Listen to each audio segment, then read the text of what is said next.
கிறிஸ்துவுக்குள் மிகவும் பிரியமான தெய்வ பிள்ளைகளே, பரலோகமான நிகழ்ச்சியின் மூலம் உங்களை சந்திப்பதில் என் இருதயம் கர்த்தருக்குள் மிகுந்த மகிழ்ச்சி அடைகிறது.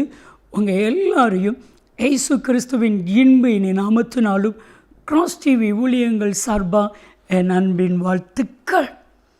இன்றைய பரலோகமன்னா நன்மை ஒன்றும் குறையாத என் அன்பு தெய்வ பிள்ளைகளே, என்னென்ன காரியத்தில் நன்மை உங்கள் வாழ்க்கையில் குறைவுபட்டிருக்கிறதோ அந்த குறைவை எல்லாம் கர்த்தர் நிறைவாய் மாற்றுவா.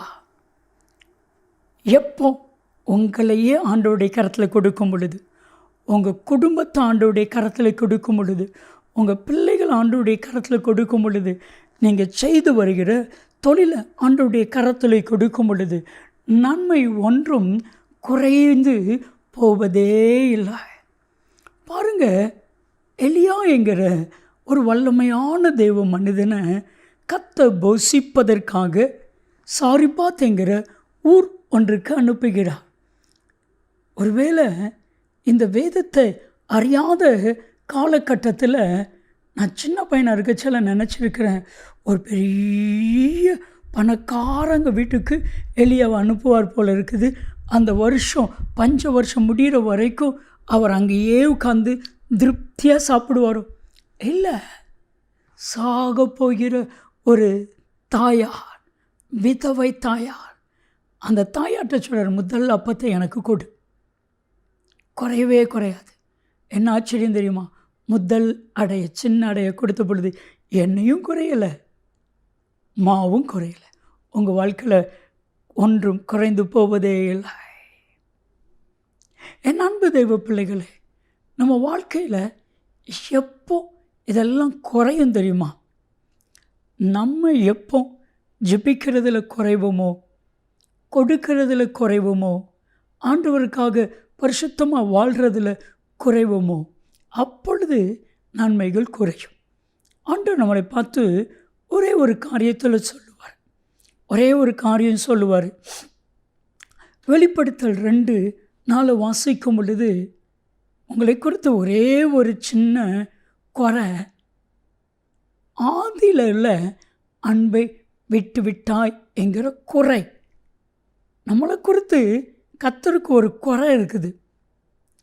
ஆண்டவரிடத்தில் ஜெபிக்கிற ஜெபம், தியானிக்கிற தியானம், வாசிக்கிற வேதம், இதெல்லாம் நம்ம குறைஞ்சிட்டோம். நம்ம வாழ்க்கையில் குறைவுகளை நிறைவாய் மாற்றும் பொழுது குறைவுகள் எல்லாம் நிறைவாய் மாறும்.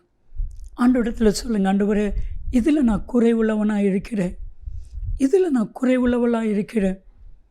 ஒரு முறை ஒரு சகோதரரை சந்தித்து பேசின பொழுது அவர் என்னோடு கூட சொன்னார், பிரதர், ஆண்டவர் என்னுடைய குறைகளை எடுத்து சொன்னார். நான் என்னென்ன காரியத்தில் குறையாக இருக்கிறேன் என்பதை ஆவியானவர் எனக்கு சொன்னார். அதற்கு அப்புறவு அந்த குறையை நான் சரி செய்த பின்பு என் வாழ்க்கையில் நன்மை ஒன்றும் குறையலை. ஆண்டவர் என்ற என்ன குறைய சொன்னார்னா, நான் ஜெபிக்கிறதுல குறை உள்ளவனாக இருக்கிறேன், வேதத்தை படிக்கிறதுல குறை உள்ளவனாக இருக்கிறேன். இது ஆவியானவர் எனக்கு சொன்னார். பாருங்கள், இப்போது நான் முந்தைய காட்டிலும் அதிகமாக ஜெபிக்க ஆரம்பித்தேன். இப்போது அதிகமாக வேதத்தை தியானிக்க ஆரம்பித்தேன். எனக்கும் தேவனுக்கும் இடையில் ஒரு பெரிய அன்பு உருவாக்கப்பட்டது. என்னை கர்த்தர் ஆசீர்வதிக்க ஆரம்பித்தா.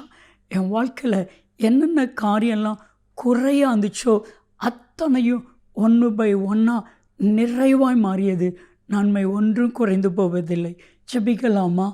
அன்பின் பரலோக பிதாவே, இப்பொழுது யார் யார் என் வாழ்க்கையில் என்னென்ன காரியத்தில் குறை அப்படின்னு சொல்கிறாங்களோ அவங்க வாழ்க்கையில் இருக்கிற குறைவுகளை எல்லாம் என் தேவனாய் கர்த்தர் நிறைவாய் மாற்றும். இயேசுவின் நாமத்தில் ஜெபிக்கிறோம் ஜீவனில் பிதாவே, ஆமென், ஆமென். நன்மை ஒன்றும் குறைந்தால் போகாது. நன்மையும் கிருபையும் ஆசீர்வாதங்களும் நிச்சயமாக உங்களை தொடரும்.